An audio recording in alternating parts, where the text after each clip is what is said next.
Саламатсыз ба, Смағұл Батұлы? Саламатсыз ба? Келгеніңіз үшін рахмет. Сіз Әбдіжәміл Нұрпейісов, сіздің өмір жолыңызда қалай кездестіңіз, соны айтып бере аласыз ба? 70-ші жылдардың басы еді. Ол кезде Әбе Нұрпейісов КСРО-ның мемлекеттік сыйлығын алған болатын «Қан мен тер» романы үшін. Яғни Советтік кеңістікте әйгілі жазушы болды. Сол кездің өзінде әйгілі болды. Бір күні Дом кино дейтін бар ғой бізде. Соған ол кезде Алматының зиялы қауымы шетелдік киноларды көру үшін негізінен сол Дом киноға баратын. Бір күні сол залда отырсам, әлі кино басталмаған кез еді. Әбе Нұрпейісов жалғыз өзі есіктен кіріп келе жатыр. Кіріп келді, залға қарады, зал болса толып отыр. Бос орын жоқ. Сосын мен ол кісінің шығармаларын оқыған адаммын ғой. Жасым 30-дың үстіне шыққан кезі. Орнымнан атып тұрдым да, барып, ол қолдан жететіп әкеліп орныма отырғыздым. Біздің таныстығымыз содан басталып кетті. Содан кейін ол кісі киностудияға жиі келіп тұратын. Өйткені «Қан мен тер» Әзірбайжан Мәмбетов түсіріп жатқан кез болды. Сондықтан жиі келетін, худсовет дейтінге қатысатын, сондай киноның бір белсенді жанашыры болды Әбекең. Ал мен сол киноның бір басшысы Қалтай Мұхамеджанов драматургтың қолында қатардағы редактор болып жұмыс істеп жүрген кезім еді. Бұл 1972 жыл еді. Содан Қалтай Мұхамеджанов пенен Әбе Нұрпейісов достар еді. Аралас-құралас содан басталып кетті. Бір күні Әбе мені үйіне шақырды. Мынау Төлебаев деген көшеде үйі бар екен, 2 этажды. Сол үйде біз әңгімелестік. Әбенің бір қасиеті, жалпы ол кісі ақыл үйретуге жоқ еді. Сен былай қыл деп ақыл айтпайтын. Біз енді жап-жас баламыз ғой, ол кісімен салыстырғанда арамызда шамамен 20 жылдан астам айырмашылық бар. Бірақ бір рет ол кісі маған ақыл айтты. Ақыл айтқан себебі, мен ол кісіге қолжазбаларымды оқыта бастадым. Және алғашқы шыққан кітаптарымды оқыта бастадым. Содан кейін ол кісі маған бір ақыл айтты. Сол ақыл маған көкейіме қонды, және әлі дейін сол айтқан жалғыз шығармашылық ақыл прозаиктерге өте керекті ақыл еді бұл. Ол былай деді: «Ей, бала, сен өзің кейіпкерлеріңді аяйды екенсің ғой. Ей, аяма кейіпкерді, аяма. Әкесін танып, аяма», деді. Содан кейін мен ойлап қарасам, бұл кісі шыннан да кейіпкерлерін аямайды екен. Ана Ақбаланы қараңыз, неткен тағдыр. Тағдыр оны отқа да салады, суға да салады. Тіпті көрмеген бәлесі жоқ. Оның күйеуі Еламан, ол да дәл солай, көрмегені жоқ. Бәрі Тәңір берген ішіндегі ауылдың мырзасы, байдың баласы. мал жетет, байлық жетет, абырой жетет. Бірақ соның өзін тағдыр қан мен тердің аяғында отқа салады ғой. Бәрінен айырылады. Бәрінен айырылады. Анау шұбырып кетіп бара жатқан ақ әскері сол Тәңірбергеннің ауылына келіп, сол ауылда олар істемегенін істейді. Әйелдерді зорлайды. Тіпті жаңағы Тәңірбергеннің өзінің де жаңағы әйелін зорлайды. Сөйтіп өз көзіменен көзі тірісінде жап-жас Тәңірберген, оған дейін ол Еламанға қиянат жасаған, ақ баланы ауылдан қуып жіберген, Еламаннан айырып үйленіп, содан кейін ақыры оны да қуып жіберген. Сөйтіп өзге жұртқа қиянат жасаудан алдына жан салмаған Тәңірбергеннің тағдыр өз басына салды, тура соны. Қиянаттың көкесін тағдырдан көрді. Анау ақ әскер, олардың солдаттары Тәңірбергеннің ауылына келіп, басына келгенін істейді. Сонан кейін өзін алдына салып, енді сен бізге жол көрсетесің, елден шығып кеткенше деп, жаяу айдап келе жатады. Сөйтіп, көзі тірісінде Мырза Тәңірберген, сол кезге дейін шалқып өмір сүрген Тәңірберген, енді тағдырдың тәлкегіне ұшырайды. Роман сонымен аяқталады. Осындай нәрселер ішінде өте көп екен. Тағдыр аямайды екен. Яғни жазушы Нұрпейісов өзінің кейіпкерлерін аямайды екен. Осы әбенің, осы жазушылық, шығармашылық қағидасын біз 100% қабыл алдық. Одан кейінгі жазылған романдарымызда. Мысалы, Ақбоз үйде сол принцип бізге пайдасын тигізді. Неки біз өмір деген майданда аға іні болдық. Біз 95 жыл менен 2004 жылға дейін Азаттық деген радиода, Американың радиосы ғой, Прагадағы, сол жерде қызмет істедік. Сөйтіп, әбеңменен байланыс, әңгімелесу, сырласу, жүздесу қиындап кетті. Бірақ бір күні әбең телефон соғып тұр. Мен келе жатырмын Прагаға. Ол кісі өмірден өтіп кеткеннен кейін ойлаймын, ол Прагаға неге келді деп. Басқа бір командировкамен келе жатып, Прагаға бұрылған ғой. Осы жерде інім тұрады, сөйлесіп кетейін деп келген болу керек. Жалпы адам дос болу үшін, әсіресе жазушылар бір-бірін құрметтеу үшін, сыйласу үшін, жазушылар ең алдыменен жазушының бір-бірінің шығармасын оқиды ғой, кездеспей тұрып. Біздің өмірімізде жалпы талантты жазушы ағаларымыз болды. Сайын Мұратбеков тәрізді, Зейнолла Қабдолов тәрізді. Осылардың бәрінің ең алдыменен біз шығармасын оқитынбыз. Сөйтіп, оларды адам ретінде, қаламгер ретінде тереңірек танитынбыз. Осындай жағдай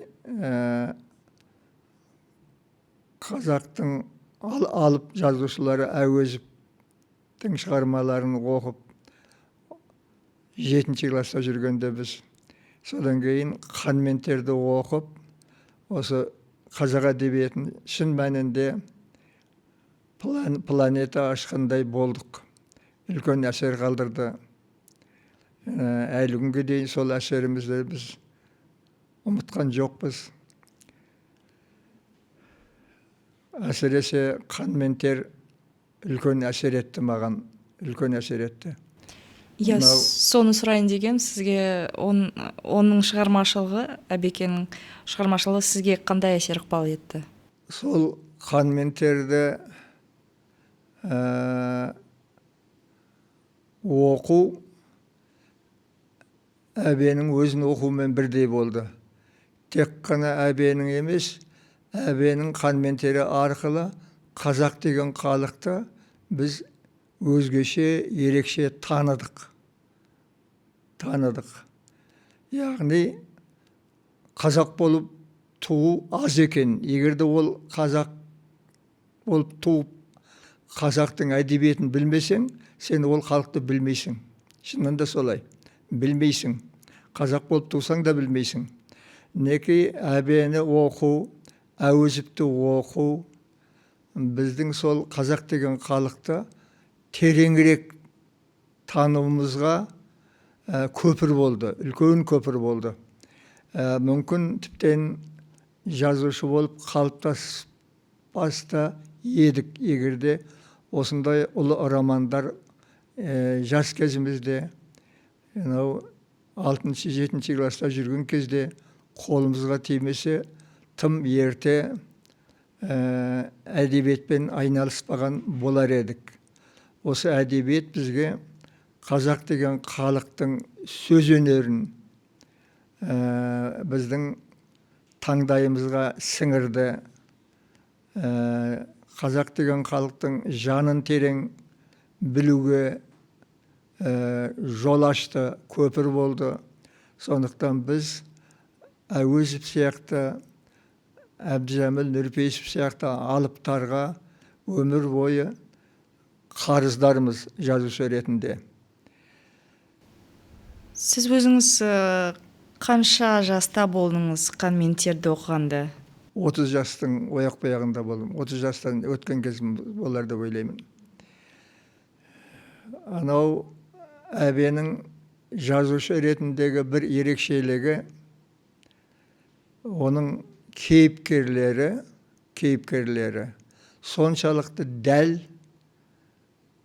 дәл кәдімгі фотосуретпен түсіргендей қағазға түсірілген. Қан мен тер романында дәл солай адам қабылдайды. Немесе кино көргендей оны сіз кейіпкерлерді тірілей елестете аласыз. Соның біріне мен бірде Ақтөбеге барғанда көзім жетті. Ақтөбеде қан мен тердің кейіпкерлеріне ескерткіш қойылған екен. Ішінде сонда барып қарап тұрсақ, анау Тәңірберген дәл тани кеттік. Анау Судырахмет ауымайды, анау Ақбола, мінекей анау Қален, атпен келе жатқанда тізесі тура аттың бауырына тиіп келе жататын алып батыр ғой Қален деген. Әрі ұры. Неке осындай халықтық архетиптер сұмдық дәлдікпенен жазылған ғой. Бұл жөнінен Әбен Нұрпейісов жазушы ретінде алдына жан салмайтын суреткер екен.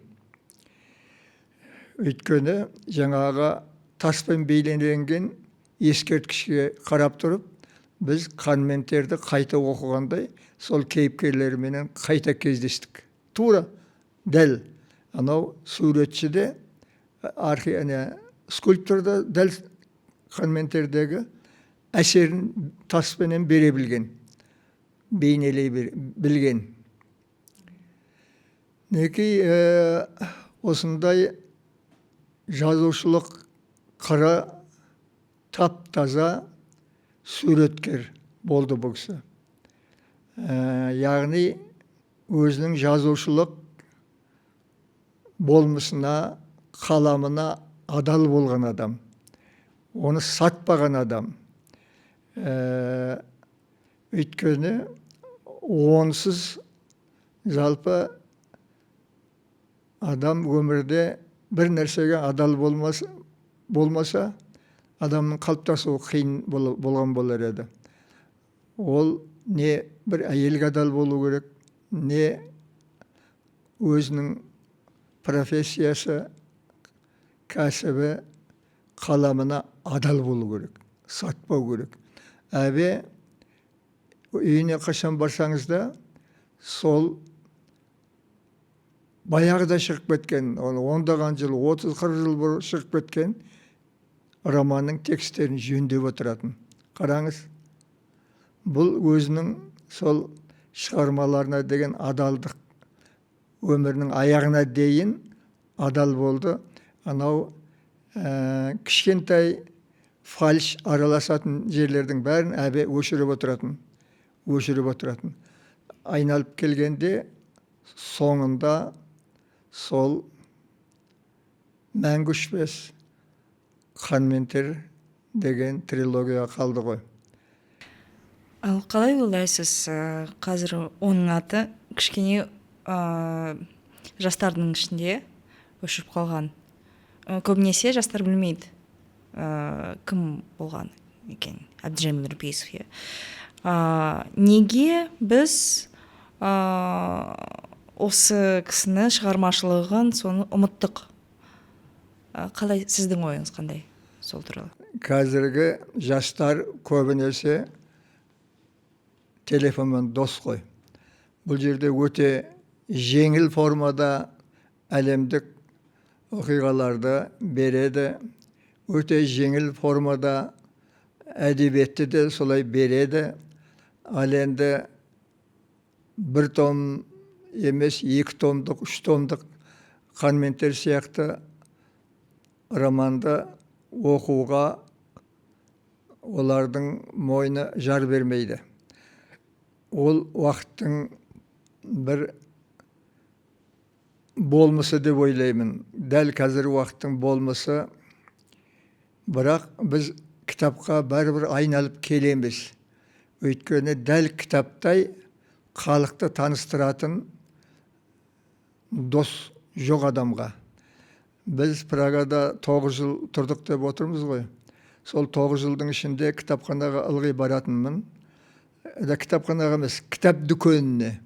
Сонда кітап дүкені толып тұрған оқырмандар кітап алып жатады. Мінекей бізде күндердің күнінде кітапқа біздің жастарымыз да, жасамыстарымыз да түгел бет бұратын заман келді деп ойлаймын, және келе жатыр деп ойлаймын.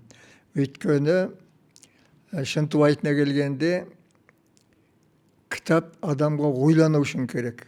Ойлану үшін. Одан басқа нәрсе, не телефон, не ТВ, ондай адамға ондай мүмкіндік бере алмайды. Ойлану дегенге кітапты оқып отырғанда адам кітап авторыменен сырласып отырасыз ылғида. Кітап кейіпкерлеріменен сырласып отырасыз. Ол тоқтап қайта оқуыңа болады. Ал басқа ақпарат құралдары ондай мүмкіндікті бермейді. Зу өтіп өте шығады. Қабылдасаң қабылда, қабылдамасаң қой. Сондықтан ойлану үшін кітапқа жүгінуіміз керек. Ойлану үшін. Ал ойлану неге керек адамға? Ол неге біз ойлануды неге айтып отырмыз? Ойланбайтын адам ол тайыз адам. Ол өмір сүре алады, ақша таба алады. Ал бірақ бәрібір рухани тұрғыдан ол тайыз адам болып шығады. Тайыз адам. Ал енді ойланатын адам, мысал үшін отанды қорғау деп, отанды қорғау үшін адам ойлана білу керек. Басқа нәрсе керегі жоқ. Ал тек қана ақша қуатын адамдар сол ақша үшін отанды сатып кете береді. Ол біздің көз алдымызда болып жатқан процесс. Сондықтан да бұл ойланудың ар жағында отанның тағдыры тұр, ағайын. Отанның тағдыры тұр. Отанды қорғай білу үшін, қолға қару алып отан үшін жан беру үшін адам ойлану керек, және сол ел, жер деген ұғымдарды терең түсіну үшін біз кітапқа жүгінуіміз керек. Ең алдамайтын ақылшы ол кітап адамды. Мысалы, мен Толстойды ерекше жақсы көремін. Ылғи да қайталап оқып тұрамын. Өйткені Толстой өте шыншыл, ақиқаттан айнымаған жазушы. Ақиқат қаншама ауыр болса да, соған бетпе-бет бара білген жазушы Толстой. Неки, яғни осындай деңгейге жеткен ұлы жазушы өз халқының рухани тереңіне жете біледі. Оны әлем алдында аша біледі. Мысалы, бір Толстойдың өзі орыс халқына деген құрметті бүкіл әлемнің алдында көтерген жазушы деп ойлаймын. Орыс халқының беделін, әсіресе оның әдебиетінің беделін әлем алдында көтерген. Ал әдебиет дегеніміз ол халық қой. Толстой солай болды. Әбе туралы айтқанда, Әуезов туралы айтқанда осындай мысалдарға сүйеніп айту керек деп ойлаймын. Өйткені осылар арқылы, осындай алыптар арқылы біздің халқымызды басқа халықтар сүйеді. Жек көрмейді, сүйеді. Тіптен Әбенің Судыр Ахметінің өзі қандай сүйкімді, шынына келетін болсақ. Сүйкімсіз адам ғой, бірақ анау Судыр Ахметті алып тастасаң, қанмен тер жоғалып кеткен болар еді. Қараңыз, өйткені нағыз халықтық архетип, типаж осындай нәрселерді Толстой тәрізді, Шолохов тәрізді, Әбен Нұрпейісов тәрізді, Әуезов тәрізді алыптар жаза білген.